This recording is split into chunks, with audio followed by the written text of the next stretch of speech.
Hello one, hello all. This is Successfully Unsigned. I am David, but you can call me DJ Overheat. Is that what I decided? Oh, DJ Overheat. I didn't know you decided on one. Finally. Yeah. Oh wait, Mr. Overheat. Oh, sorry, Dr. Overheat. I like that better. Dr. Overheat, MD. Oh yeah, that's right. Yeah. Call me if I say Dr. if I say doctor, do I need to say MD? You might actually get arrested because it's illegal to impersonate a doctor. Okay, I'm not a doctor. I mean, I don't play one on TV either. So. What there's been a lot of famous people that have been like Dr. So-and-so. Yeah. But they're not actually doctors. They're not. They're lying. Oh my goodness. Oh man. There's so much happening right now. This is a very chaotic People are so intro. confused. Okay. We are so confused.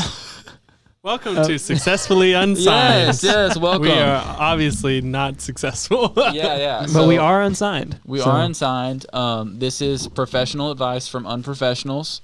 Clearly, Professional music advice from unprofessionals. Yeah, music baby. advice. We're going to tell you a little bit about us. You're probably wondering what the costume's about. It's Halloween, so we're dressing up. Happy Halloween. Happy Halloween. Happy That's Halloween, holiday. folks. Trick or treat, all that Smell good my stuff. feet. Smell your feet. No, thank you. All of that. And Explain. David's crusty socks. They're not crusty. They have holes in them for breathing David. purposes. Anyways, everyone, explain what your costumes are, okay? Hey, so I am Top Gun Maverick. I am Mr. Maverick himself. The one flying in the Mach whatever 15 million jet the Walmart planes. version. Yeah. I'm Just the a Walmart. really I'm the sad generic version of. looking. Shut up. This man is roasting it. No. This year I decided to pull from my closet from something I've done. It was about 4 or 5 years ago. Yeah. And yeah, be Maverick again from Top Gun, especially since like the new one came out this year. Yeah, that movie was good. It was such a good movie. such a feel-good American movie. Got to go see that one in a drive-in theater. Yeah. It was just great experience. Yeah. Great experience. It's such a, You ain't Tom Cruise. You're Tim Lifeboat. What Okay, are you? Mister, what are you? I am a pinata. If Can I you beat can't you? tell, I'm gonna stand up actually. Where's the bat? I have an aluminum one. Let So, me see fun your fact, actually. So this costume is from when I was in 8th grade. What? Skinny. Doesn't fit anymore. It does not. As you can see, Oh my goodness. the legs are very short. But shout out to my grandma Glover, who actually shout out to my mom, who cut all the fleece of this and shopped with me for about 5 hours. Went to like a ton of different stores trying to figure out what costume I wanted to be that year. And I knew she was very frustrated, understandably so. And I was just like, I want to be a pinata, and proceeded to help make this costume. And then my grandma sewed it all on. Anyway, I was this in 8th grade. Mm-hmm. I did carry around a stick, and I would like hold candy in like my shirt and then just like pop it out when people hit me. That is the most Patty G thing I've ever heard. Anyway, I really didn't get the proper love in 8th grade because I was like, well, I still am very socially awkward and like did not have many friends in 8th grade. So I brought it back a few years ago for a Halloween costume because I didn't really have anything. And then I wanted to do a costume episode for this, and we decided to make it our first episode because we're releasing this on Halloween. So awesome. And I was like, well, I have the perfect thing. So I found these. I used to in 8th grade I used like party hats, but these are actually unicorn horns, but they're perfect for this costume. Oh, definitely. And then add a little sombrero, and then for accessories, I'm a pinata. I have a mini pinata. Accessories. And my mini pinata has another mini pinata. Oh my gosh, I didn't see that. And one. I actually have a clay pinata necklace that I made, but I accidentally broke it because I accidentally washed it. But one day I'll bring it on here. What I really wanted to do, I found a full-size pinata yesterday at like Dirt Cheap, and the ear was ripped off. I honestly should have brought it though, so I could have had a pinata. And that pinata could have pinata. And that pinata could have pinata. That's too convoluted, dude. People are confused at home right now. People are turning this podcast off. Anyway, give me candy. Yeah. So what are you, Mr. Overheat? I honestly don't know. I don't know Kiss what me. I am. This is like a purge mask, and it has "Kiss Me" on it for some reason. So I don't remember that part in the I don't remember Purge. that either. So I got the scythe, which doesn't go with it at all. I like it though. Turn the scythe a little bit so everybody can see. Yeah. Yeah, there we go. Actually, you know what you should It's do? very obnoxious. Wait, with your dogs, you should dress them up as little sheep, and you can be a shepherd. But That would be so cute. Is this what a shepherd? I don't Little know. Bo Peep. I think. Wait, what is the scythe for? A scythe is It's like the Grim Reaper. it's either Grim Reaper, like taking Yeah, souls to the yeah. afterlife, or like cutting down hay, or like beheading people, Okay, so like Yeah, a farmer, so not like my it dogs, works. or beheading people. I don't want to. My dogs are sweet though. Yeah, make Yeah, them you little got- you sheep. got- Them with you a got some cool scythe. dogs. That'd You be got some so cool dogs. cute. It would. I dressed up Cooper as a referee. a few That's years so ago, cute. That's so cute. And it was beautiful. Are you a Nice. fan of the Purge movies? Yeah, I love them. I love the first. The first one's my favorite. I Yes, love the that one's the best one. first one's great. Even though the little kid in it, I Yeah. hate. Yeah, stupid. Also, David, I feel like you should show people your face because no one knows what you look like right now. Hey, Yeah. this is what I look like. Aw. With that, we should actually do Look some at- introductions. Yeah, I we'll mean, do- we talked about Oh, who we yeah. are as a costume, but who Right, are we? Right. Thank you, Mr. for Overheat. saying I should do that. My You have the floor. was kind of getting. Okay. So my name is David Overstreet. I am from Nashville. Originally grew up here. Went to high school at NSA. Studied guitar there, classically, jazz. What is NSA? Nashville School of the Arts. It is Very fancy. it's considered like a Fancy. magnet school, but it's not a magnet school. You sure? It's performing arts. He It's was like- living If you've victorious real seen, life. if you've seen Victorious, it's like a very like cheap version of that. I love it. I'm And so so- jealous of that I life. hope nobody from NSA It- is watching right It now. honestly was really cool. Because you had like normal classes, then you like had guitar classes and like songwriting classes, and it was so like pop ensemble and swing band. It was fun. So how did that lead you to where you are now? So I decided that I wanted to pursue music at that point, and went to MTSU for audio production, studied sound there, and also a little bit of music stuff. And I've been making my own music now for a little over 10 years now. Wow, almost 10 years. You're old. I am old. Just kind of like DIY type stuff. MTSU is where I met Dale, so we've been kind of collaborating on some things as well. Go check out his music. It's really good stuff. It is really as good. is as is It is his really good. as is Yeah. his. We're both working on some stuff right now. So yeah, just doing the music thing. I'm bartending right now. Work at a few places downtown and one in Spring Hill. So got 2 dogs, two labs. Camping in Murfreesboro for right now, and yeah, just living the dream. If they want to hear your music, where can they find it? Where can they find you? Yeah, if you guys want to listen to my music, it is under obviously David Overstreet. It's on Spotify, iTunes, all of that good stuff. Releasing a new song at the beginning of the year, so I'm really excited about that. Snap. That's All right. exciting. Yeah, Can- thank you. Are you releasing the name yet? Can we know what it is? Yeah, it's or called Running It Back. Running It Back. Yeah, All so, right. yeah, it's in production right now. It's I just got to get it mastered and stuff, and then the marketing. So Right Yeah. on. And I love that with a title like that, it's starting at the beginning of the year. That's Yeah. cool. You're running the year yeah, back. that was kind of that was Started the back. thought. That was the thought behind I it. love so. it. I love it. Cool. So pass the potato to you, Dale. Thanks. I love me some potatoes. They're the world's best vegetable. My would name is Dale sneak by. Shackelford, but a lot of times as an artist and online and as a producer and everything, I go by DaleShack. Just a whole lot easier to spell. But some people call me DShack. Some every now and then will call me Shack. Not Shack- as common, Shack but I get Daddy. that some. Daleford. Yeah, there's a multitude of nicknames Daleford. off of all that stuff. But yeah, so I'm originally from Oklahoma. I'm enrolled in Chickasaw Nation. Grew up doing a lot of events, a lot of just being involved with the language, the culture, sports, everything like that. Eventually, I moved out here to Tennessee, where I met David going to MTSU. We've been both in the audio production program, the undergrad stuff.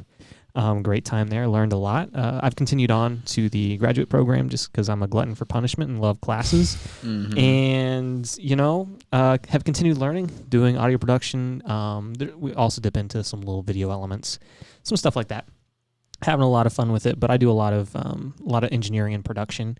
I work now at a theater doing live sound for like children's musicals, for rentals, for other shows, for band concerts, stuff like that. Stuff that comes through the theater here in town. and it's a lot of fun. I still do some engineering and production on the side as far as studio work too. Yeah, have some songs on the way. Yeah.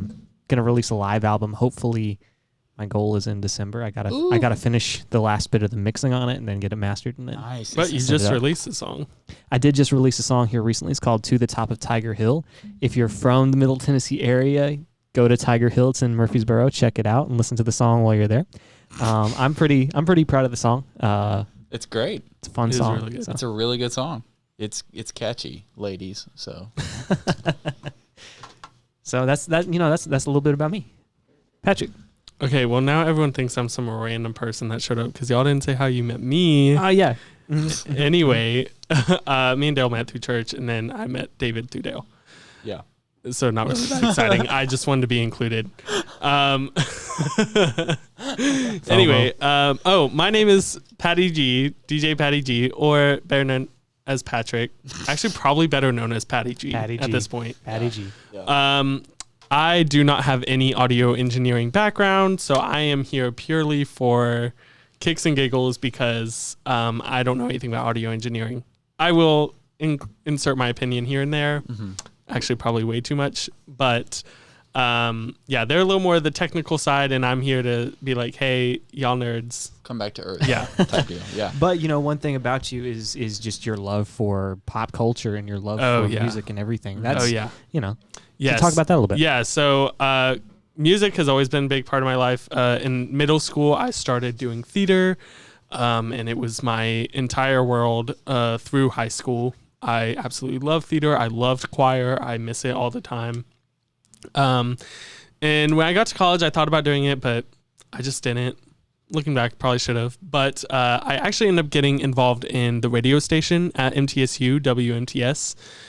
And I was a DJ there hence DJ Patty G. But I was a DJ there from when I started school. First semester as a freshman, I interned, and then I had a show my second semester of my freshman year, and then I had a show running called On the Noise until I graduated 5 years later. So this past spring I had my last show, so I'm excited to be doing something that's still involved in the radio world, just because I do miss having my own show. It'll be kind of weird not having the spotlight just on me, but I guess I can share it. You can share it. I mean, I feel like if you're watching the video side of things to this, that's true. I'm always still, in the middle. You're in the middle. You guys just know me so well.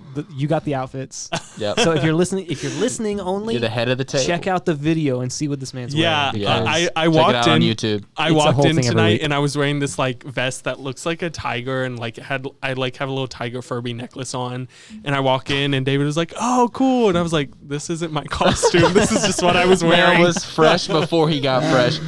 He looked like, I thought he was Charlie Brown at first. And I actually have a shirt that looks even more like Charlie Brown. I guess that's a good future costume idea. Definitely. Well, before we get started into the content, because I know we're all excited about what we're here to talk about, actually, we are going to do a little segment we like to call, I don't know. I haven't figured it out yet. I was really waiting for you to say something really cool. I'm like, did you figure it out? No. You figured out the segment. We're just calling it the item segment. So we just kind of go around. We have a random item. We talk about what it means to us. Could be funny, could be meaningful, maybe a little bit of both, that kind of thing. So, Dale, would you like to start? Yeah, sure. I'll be happy to start. Okay. So my item here is a little CD. That you want it? Yeah, that is on. It is me on it. Oh, nice. So this is a CD. So while I was doing my undergrad program here at MTSU, I was also in the honors program. I was part of the honors transfer fellowship, and as part of that, I had to write this honors thesis. I had that kind of that privilege to go through and receive a lot of help doing that. Mm-hmm. But what I chose to do my honors thesis on was Delta blues, early like 1920s, 1930s. Delta blues, where all of our modern forms of blues stem from, right? So we're talking about the guys before, Robert Johnson. A lot of the ones, and some in his era too, but kind of the generation right before he took the stage is what I did a lot of diving into, and then some in his era, and some a little bit after.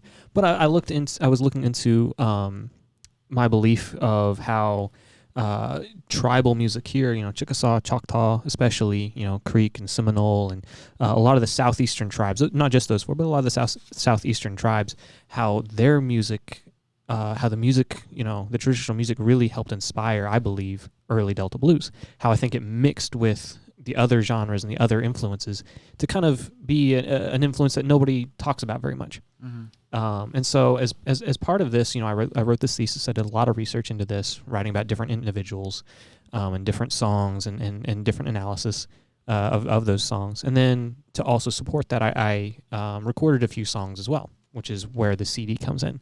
The CD is a collection of 6 songs that I performed. Some of them I wrote, some of them I borrowed melodies, as is very common with especially the older blues, and then some I just kind of translated and gave new lyrics to different things. But it's a collection of 6 songs. Some, like I said, some of which I completely wrote that I think highlight some of the similarities. And a lot it's of very good. A lot of it. I listened to it. Well, thanks, Patrick. A lot of it is in Chickasaw. Like I said, I'm a enrolled member of the Chickasaw Nation, Chickasha, and this is something that was very personal to me. And so I spent about a year and a half doing research and then making this. So nice. That's my item for the day. And you can buy it for $39.99. 3 installments. Just please. Shoot me an email. Man, the 3 Me installments. personally, you Yeah. can send the money to me, and I'll give it to him. Don't worry. People are like, this sounds like a pyramid scheme. Like, am I gonna, you put the money in and then you take it out and then it goes back in. Just appears somewhere, right? Patrick? Okay. So, disappear from that. We both just sat back out of the camera there. yep. I love it. So, I don't know how well you can see this. I'm gonna try my best to hold it up. This is a Spice Girls backpack. Never. Don't ever do that to the Spice Girls. No, I'm just like displaying it. I'm showing it. Oh, yeah. I wasn't trying to like slay them. Slay. Sorry. Continue. The Spice Girls do slay. That is true. It says girl power on the side, has the Spice Girls all there. We got Posh, Baby, Scary, Sporty, and Ginger. Yeah, I love the Spice Girls. And about August of 2020 is really when I started listening to them. And shortly after that, my friend Devin, shout out to Devin from the radio station, she's the reason that all of this has happened, because the Great Escape in Murfreesboro, she found this and she just posted a picture of it on her story. I said, "Where is that? I need to go immediately." And so I went. They had the backpack there. It's like $20, by the way, which 20, I think is wow. pretty good for good. a vintage backpack. It's pretty big too. Yeah, it holds a lot. Anyway, Yeah. I use this for school. Yeah, the number of times this man just like walked up behind me or like walked up right next to me while I'm walking to class, just doing my own thing, and then I just look over and he would have walked just in front of me. I'm like, He did that. who's on got this purpose. pink backpack Yeah, he did on? Like I remember you showing it off to me like the first time when you passed by. Obviously. I was like, who is Yeah, this you guy? 'Cause gotta I flex it. didn't realize it was you because It's you had your back to me. The Spice Yeah, Girls but- are just so amazing. I wish I had been like more. I wish I would have been alive when they were like at their peak or like more aware, I guess. But like he said, I love pop culture, so Spice Girls are like top tier for me. Spice World, go watch it right now. Spice World. You Wow. won't be able to find it streaming anywhere. You're gonna have to buy the DVD, and you can't buy it on Amazon. So go somewhere and find it. It's intense. Anyway, but yeah, this also, when I found this, I found 3 Spice Girls dolls with it, and that launched a whole other collection of like celebrity dolls. And so I have a whole lot of items that I am ready for this segment. But Spice Girls was just definitely the one that was most special to me and like very unique. It's like a good rounded item of all my interests of like 90s, early 2000s, Spice Girls, pop stars, pop culture in general, and music. And I also love Pink, so Very nice. Go Very figure, nice. right? I do hate school though, so Yeah. that is the one. Yeah. Mine is a little nerdy. So I like comic books a lot. So it's kind of torn up. After I saw the movie, I'm a big like Marvel movie fan. I'm like ever since Iron Man came out, I've been at every premiere for every movie on the opening night. What? Wow. Yeah. That's a lot. What? Yeah, I think I missed one, and it was obviously the ones during COVID. So like the Black Widow one came out like on Streaming, yeah. the streaming. That's insane. Yeah, but I was so committed. I saw Infinity War like 7 times, like in the theater. I spent money every single time to go to the theater and watch it. Yeah, I was obsessed. That's like that's intense. It is. That's So, almost like 10 years. No, that's over 10 years. oh yeah. That's like 08 15 is years. when Iron Man came out. So yeah. 14 years ago? That's Yeah, insane, 14 David. years. So Man, good for you. this comic book, a lot of people don't realize, like in the movie they like switch the roles. So like Iron Man is supposed to be like the government type, he's on the government side, and Captain America is like the rogue. But in the comic book, it's completely opposite. Really? Captain America is the rogue one that's going away from what the government wants, Whoa. and then Iron Man is the one that's like with the government and like wants the accords and stuff. So yeah, and then there's like a bunch of like there's X-Men in here too, and it's such a great comic book. If you haven't gone out and read it, like please do yourself a favor, go out and read it. My dog kind of tore some of it up, but It's very cool. that concludes our item segment. So we should probably talk about what this podcast is actually about. Yes. 30 minutes later. So, Successfully Unsigned is a podcast that's going to be geared more towards people who are artists, talented, who have, aspirations of being, of maybe being signed, to kind of realize their potential and get advice from people who have been around the industry, who have learned about the industry, about how to go about getting noticed, getting attention, to put the effort into building their brand, that kind of a thing. Do you guys have anything to supplement with that you would want the audience to know about what we do here? Yeah, I mean, it's just, it's just advice, some things that we've learned by experience, by listening to others, by, just observing. Yeah. And some of it's research. A lot of it is research. What works, what doesn't. From our own lives and others. And that's something we want to share with you because starting as an independent artist is tough, and knowing where to go, especially if you don't have anyone else guiding you, can be a really difficult thing to jump off from. So that's why we're here. We're here to help others start the same way that we did, but maybe with an extra leg up. Mm-hmm. And in a way, we're going through this with you, right? So exactly. we're kind of doing this in real time with you. And just like you said, just knowing you're not alone, knowing that there are people who are out there trying, like scratching and clawing. This is the music business. This is an art. Mm-hmm. It is hard. It is not black and white. The path is not always paved like it is, being a lawyer or being a doctor. You do this many things and then you're there. It's like, it's a very tedious process. You have to be willing to get outside of your comfort zone at times, to take criticism, to interact, to be motivated, Mm-hmm. And the hard part is, like you mentioned, you're not guaranteed anything. Yeah. You're not guaranteed any kind of success. Yeah. Whether your music is great or whether it isn't. Yeah. The thing is like the success is dependent on you, especially at first. And then once you get success, handling that success is a different animal. But as far as achieving that success, that's all dependent on what you put in. What you put in is what you're going to get out. Mm-hmm. But with this podcast, you actually will be successful, guaranteed.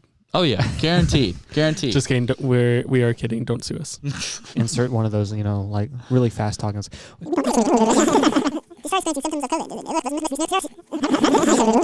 But if you gain success based on advice of our podcast, let us know. Yeah, we'd love to hear from you. Let us know. Let us know. Find us on social media. Give us a shout out. Yeah, but let us know because we want to know if it's working. After you're big and famous, go ahead, shout us out. Give us a kickback. Tell everyone. When we come to a concert, get some tickets. Get those VIP passes. Yeah. So, did you have anything to add to maybe the message that we? No, not anything exactly. No. Okay. I think you guys summed it up pretty well. Yeah, me and Dale tend to, I don't know, go off on that a little bit. We're like, this is the main thing you should know, and then it was like 10 minutes of like this, and this. But it's a lot. We're gonna sort it out. It's okay. Just bear with our ramblings because all three of us like to talk. Right, all three of us. So I hate to hear myself talk, but I love talking. So, So the first thing I kind of want to pose to you guys is like, what do you feel like? Why do you feel like having an identity as an artist is important initially? Like, because no one's gonna care unless you do. right. Like, I mean, if I can't relate or I can't like pinpoint something about that artist. Me and Dale were just having this conversation about your image as an artist. Yeah. And like, if you can't pinpoint something, then no one's gonna remember you. No one's gonna care. And we've been to some concerts and like we'll be like, oh, remember this opener? And like I remember this thing. We were just talking about this opener where they had a guy on keyboard, just super long hair, and he just stared the whole time, and he just like was really getting into it. And like I remember that. I don't even remember the name of the band or anything, but like I do remember that. Oh, no, you're talking about the bass player. Bass player. Opener. He opened for Chevelle. Yeah. Bass player. Yeah. And but then like. Other openers for that band, there were like quite a few. I don't remember the other ones. Yeah, there was like 4 that day. No offense, they were boring. I didn't care, and that was kind of mean. I probably shouldn't have said that. No. I mean that's honesty. But in all seriousness, like you just need to have something that is you, and it's gonna take time to find that. So you're most likely not gonna start out unless you like just constantly wear a pinata costume. You're not going to start out with just like, this is my image, and you're going to have to change. You're going to end up changing it some. I mean, we as artists, we as people change all the time, constantly changing our style and such. And so you're going to evolve as an artist as you go, but just kind of being consistent. And when you do start to change, you're still consistent with that change and being slow with it. Yeah. Yeah. I mean, absolutely. That identity of who you are is really important, for, like you kind of outline for other people watching and knowing, but also for yourself. You need that identity, as an artist, as an individual, as a collective of who the people you hang around. I mean, everything comes down to, well, not everything, but also everything comes down to this idea of self-identity of who are you. Mm-hmm. You have to know who you are to know where you need to go. Mm-hmm. You have to have an idea of where you're at to be able to know on a map where you want to go. Right. And so that identity is super important. And but also, like you said, for other people, they have to know who you are to ever care about you or ever want to buy your stuff or ever want to listen to your music. Because if you're just sounding like everybody else and you look like everybody else and everything about you is like everybody else, what's going to separate you from everybody else? Yeah. No, I think it all kind of starts with, like, you have to love what you do. Mm-hmm. And I don't mean just like, oh, it's fun to play music sometimes. I mean, you have to have a passion for what you do. Mm-hmm. Because in the times when it's frustrating you and when you feel like you're hitting a dead end and you've hit a wall, you're going to have to come back to that passion, right? So that's like, who are you, right? What makes you, want to do what you do? Like, and it can't just be like, like it's kind of a fun hobby, or it can be a fun hobby, but if you want to make this a career, if you want to make this something that you can count on, like you have to be like fully invested. And like you said, it's work. It is. It's work. It is. You have to put in the work, but it also, if this, I think the word you used was career, which is a great word for it. Mm-hmm. If it's your career, it is your job. It is your work. You have to be able to push through stuff, even if you're not feeling it that day. Even if you don't feel like writing a song, write a song, make yourself do it. Even if you don't feel like, mixing or doing something, on the technical side of things, whatever it is, sometimes you still have to do it. You still have to practice. You still have to put yourself out there and put in the work. Which kind of brings me to, community. When it comes to being an artist, like, I know one of the main drivers for me is like when I go support my friends who are playing music, it makes me want to play more. It makes me want to, like I my last girlfriend, she was a DJ, and she would constantly play shows downtown, and I'd be there like supporting her. I'd be going crazy, whatever.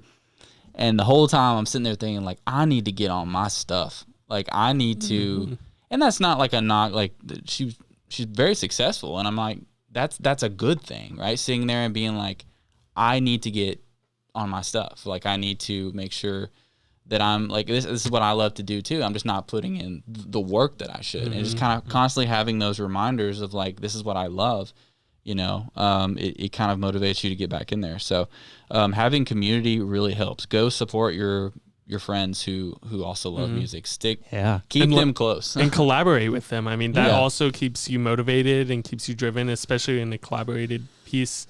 You are gonna pay more attention to your deadlines and be more on top of them because it's embarrassing if you don't. Yeah. And also with that, aside from all of those aspects on the business side of things, if you're collaborating with other people, you're also getting exposure to another group of people that you might not normally be around. All of their friends, all of their fans, all of the people that are around them. You get to meet those people. You get to make those connections. You get to make potential new fans, especially if you're in the same genre. But you get to create new relationships with new people, and all of that is extremely important. And vice versa. It's give and take. That other person also gets to do that with your people. Yeah. And I'm sure people in the music business have told you this before, but it's not really what you know, it's who you know. Exactly. You should know some things, obviously, about music, but like it's who you know, right? There are countless people that I've known through high school who may not have all the talent in the world, but they just know a ton of people because they've put themselves out there and they found their niche through that person. And all it takes is one door. Yeah. All it takes is one door to open up. So kind of want to transition to, having work as an artist and like, those people who have a song like on their phone or something, or like have a SoundCloud that they may use, but they're afraid to show their music. They're afraid to kind of put themselves out there. What would you guys say to those? We've all been there. We've all been there. We've all been there. What would you guys say to those artists who struggle with that? Oh man. I would say that a great girl group once said, "Go on and do it." But in all seriousness, I have struggled with this literally since the beginning of time. I feel like I don't do music or anything, but I am a very like creative person, and there are a lot of things I do enjoy doing that I'm like, man, I should really work on putting myself out there a lot better, and I still struggle with that so much today. When I was a DJ, I hated posting, being like, everyone come watch my show, because it's just like awkward. And like, I know when I've watched other people, especially when they're starting out with something, I'm gonna judge it. Like, I'm gonna judge it, and sometimes I'm gonna think, man, that was really bad. And I'm like, man, I'm very judgmental. So what are people gonna say when they see my thing? But the thing is that no one's first project is going to look good. It's never, Dale, you would know. We have something we can show. Oh, that's not. But seriously, like it's one of those things where you just got to do it, and you just got to like get over the mental block. And it's something I'm still working on for sure. Well, real quick, I'm sorry to cut you off there. No, you're good. I think first and foremost, this is about you, right? It's not, it shouldn't be about what people think. Yes, exactly. You should do it because you love to do it, like we mentioned earlier. But it is important to make an impression. Yes. Is what you're saying, right? Yes. Yeah. But I completely agree with you, and I think that helps get over the mental block of like, okay, so who cares what these people think? First of all, they're probably not going to tell you to your face, so whatever, just don't think about it. And secondly, like you said, it's not for them, it's for you. And so if you want to make a 8-minute song, okay, well, it might not be very successful, but if you love it, then go do it. To the people who are first starting out and have that song that's just on their phone, or have that song that they've written and haven't shared, it's story time. I remember the first song that I ever wrote that I used just my personal experience and my personal emotions and put into it. Before that, I'd written a couple songs, but all of it was pretty generic stuff. It wasn't anything that I felt was, I felt like, it wasn't anything that, those other songs weren't anything that I put my personal feeling and my personal emotion to. And the first song that I wrote that I did put that kind of spin into it, I remember going, and I was so nervous, to share it. My dad loves music. He taught me a lot I know about music. And I remember going in the living room. I was like, hey, I just wrote this song, 30 minutes ago. And my dad's very honest with me about my stuff. He'll tell me if he thinks it's trash, and he will. He'll just say, I felt like you took a bazooka to that bridge, and that shouldn't even be there. It's a good dad. That's right actual things that he's told me about some of my songs. Yeah. But this song, I went in there, and I was super nervous. I showed it to him, and I think I had a sister sitting there. My mom was sitting there. And I sang this song. I was in my feels that day, and he didn't tell me it was good. That's not what he told me. Mm-hmm. He didn't tell me it was bad. Mm-hmm. He told me, well, actually, he didn't even tell anything to me.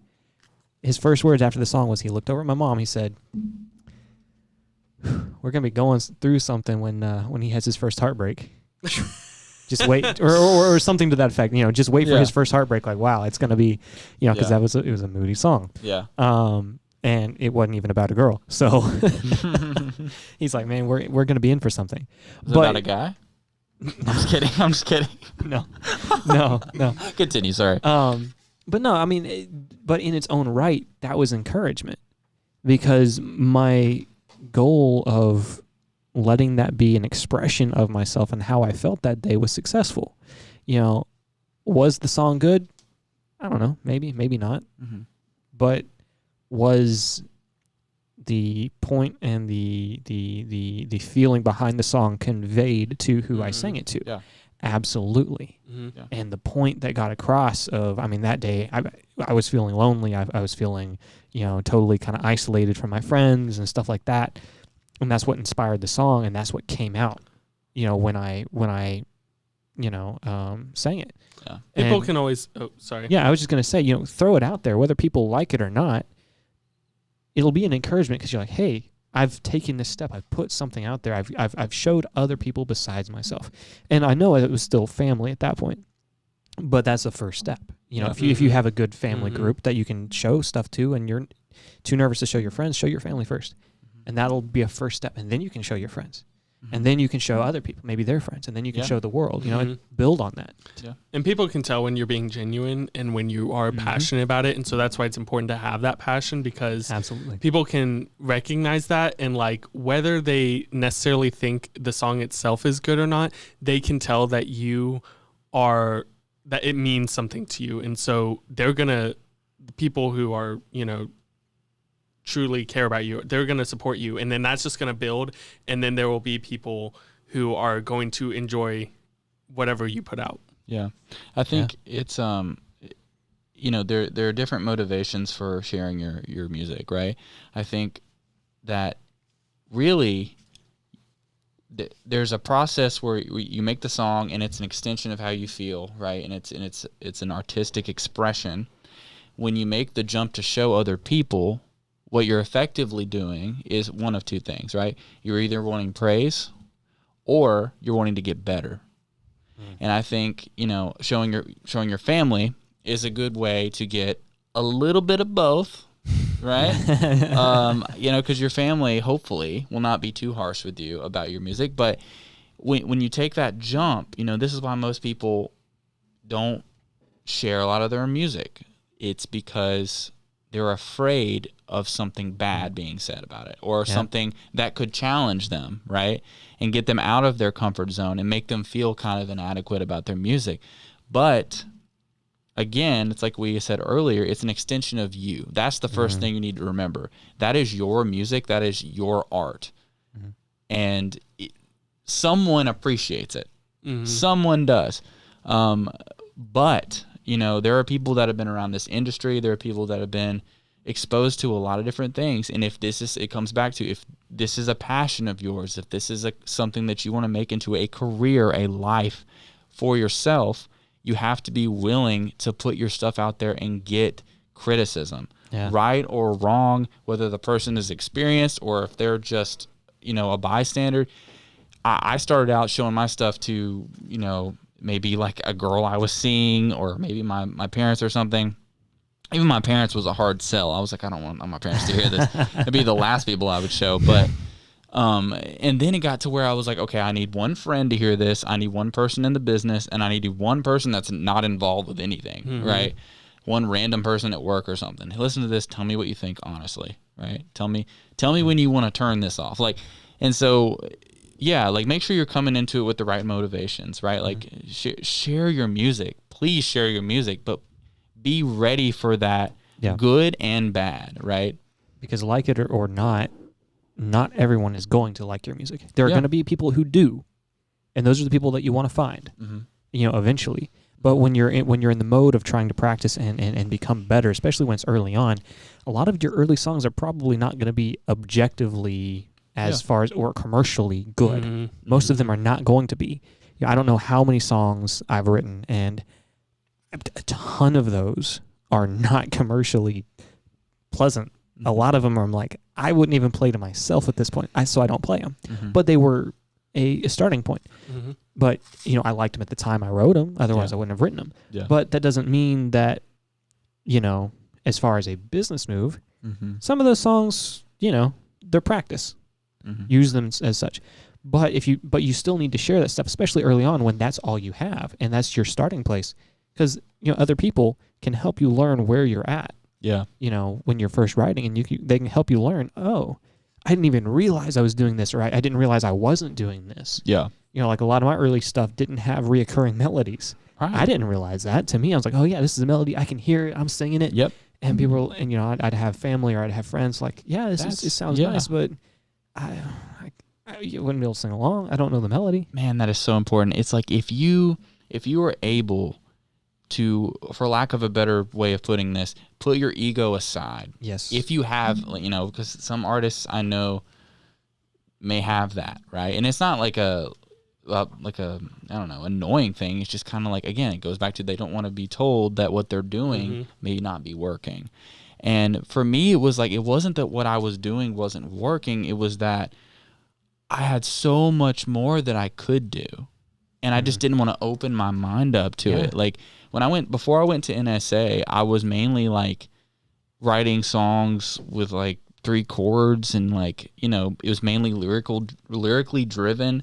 And then I got to NSA and I was like, there's so much more here that I could be doing. There's so much more that I could be doing to make my song interesting. And all I had to do was just watch people play. And all I had to do was just listen to a teacher or listen to a friend who's like, that's good, but maybe try this. Like here, and then listen to their music. And then, because like it or not, like we all like pull ideas from other things we hear. That's how we formulate our style, right? I mean, all of our music is based off of what? 12 notes? Yeah, I mean, yeah, 12 notes. 12 notes. I mean, that's, and so everything is a remix, essentially. So go play with other people. Go listen to their stuff. Because, I've learned the most by playing with other people. Yeah. And like, whoa, how did you do that? Like the last concert that I, as an artist performed, and you came and played guitar with me, and there were things that you played that, during the concert I may or may not have noticed because we were playing and everything, but going back and listening to the recordings, I was like, oh, I really like that. That was really cool,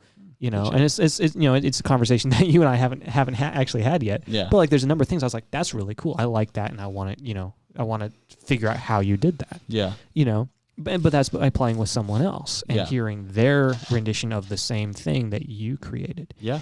But it's not to say that wherever you're at now, don't just completely abandon it, but grow from it. So if 3 chords is all you know, 3 chords is all you know, use it. Go learn more. But use it, you know? And I've told, this story to Dale before, but there's a guy who, I went to school with. He moved in with me back in 2016, 2017. And, his girlfriend had just kind of like left him. And it was a really sad situation. And he picked up music and he knew like 3 chords. But the thing about him was he knew how to write lyrics that captivated people.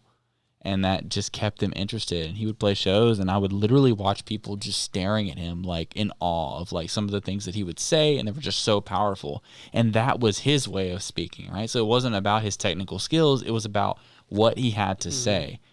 Which again, what can you bring to the table? I think that sums up this episode perfectly. It comes back to identity. What are you trying to, what kind of identity are you trying to present to the world? Are you presenting yourself as a lyricist?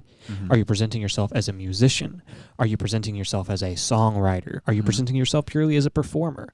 Because all of those things are going to create for a different kind of outlook. Right. Whether you're needing to learn every chord in the book and in every other book, or are you needing to work with a musician, have them come in and they play the music and you just write the lyrics and sing? What are you trying to do? And that comes back to identity. What are you trying to identify yourself as for the world to see? Right. Patty G, you have closing arguments, closing thoughts? Arguments. Do you agree or disagree? Yay or nay? I don't have anything. We put him in awe over there. He's just I'm speechless. just speechless. You guys are just so wise beyond your years. So I mean, I guess we could kind of come at it from a different perspective. Of like, how do you know when an artist has an identity, or if they're just blending in with others? Like, what about an artist would make them stand out to you? Honestly, I guess I don't really realize it.